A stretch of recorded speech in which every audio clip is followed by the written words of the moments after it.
lamang na SSC First General Assembly. Kaya, tara! Let's ask MSC!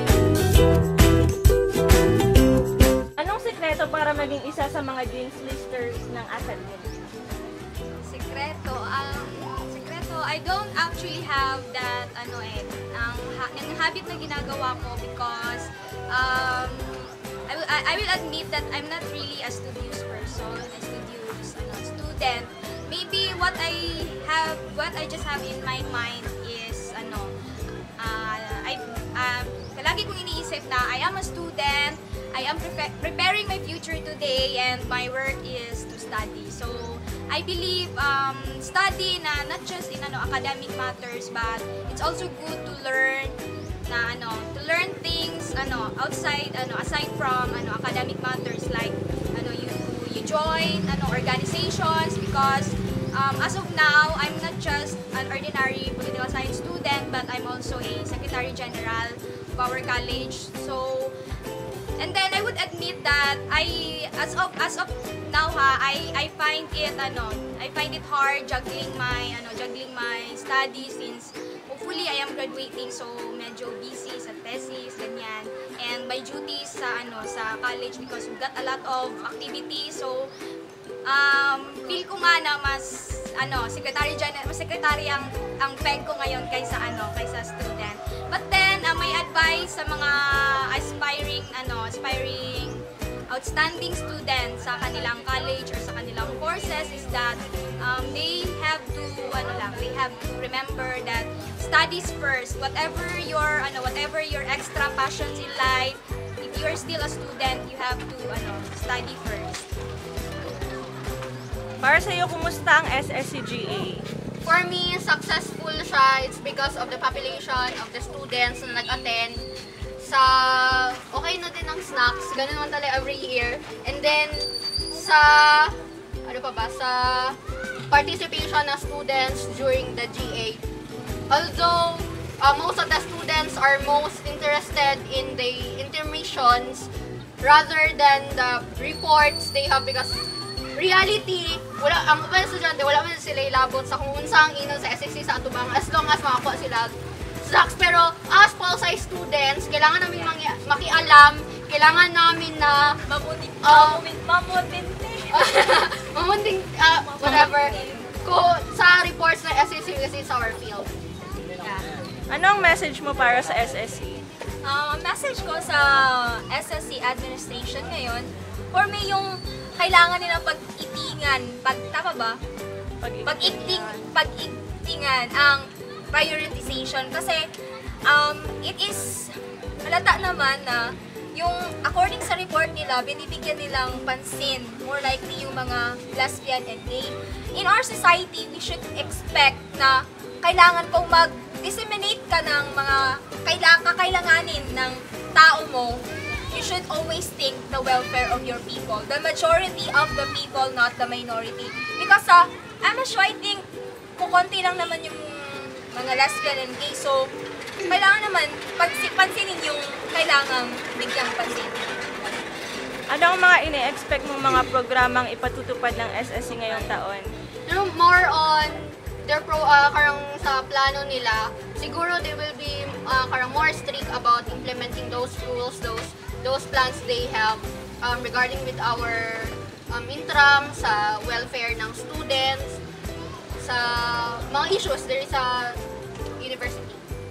Siguro kailangan din mag-crush out nung hindi dapat kinakailangan, like katulad nun yung pavement, kung hihimayin mo, saan ba yung mas mabigat, yung CR o yung pavement, like. Ano sa tingin mo ang weak point ng dating SSC administration na dapat baguhin ng SSC ngayon?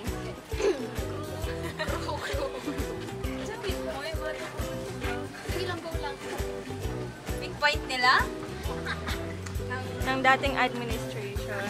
I think is yung what I mean is ma-feel yung presence nila. Feeling, kasi dati as a student, hindi ko ma-feel yung presence nila na, uy, may SSC pala tayo, like that. Then maybe they should be more approachable for the students, and then siguro ang SSC officers must be more on parang mapagmatsyag or somewhat they must be sensitive enough to their words, even though it's just a post on a Facebook, a picture, or somewhat. And then, siguro, I can suggest na maybe on our sites, they can post or somewhat sa next na editions or somewhat sa Bagwis, diba? Siyempre, Bagwis is, parang gawasanan sa thoughts sa MSU once. More on positive na siya. It's because it mirrors our university. Masasabi niyo bang naging matagumpay ang naganap na GA? Yes. Yes, it. Kasi based sa population pa lang, hindi, kasi dati, simula pa lang ng GA dati, compare, parang, nahati na yung population. Ngayon, parang intact siya, parang may pakialam yung tao sa ngayon. And then, okay din ang kind of government na gamit nila ngayon, which is, parang mas madisiplina jud ang mga nag-attend og GA. Ano ang masasabi mo sa pamamalakad ng inyong council? Yun ang masasabi kong pamamalakad ng aming council ay maganda kasi nakita naman natin ang resulta ng GA, tapos inform lahat ng mga students na nagagawa natin GA, may YEL, pagkatapos organize ang pagkasunod na program.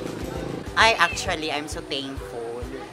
I'm so thankful with my colleagues in the Supreme Student Council. Actually, kahit gaano pa man yan kagaling or gaano kasama yung nasa council, if walang suporta yung students, everything will be worthless. So, actually, I'm very thankful with my colleagues in SSC. Actually, we're doing everything para maibigay yung interest at kagustuhan ng bawat estudyante.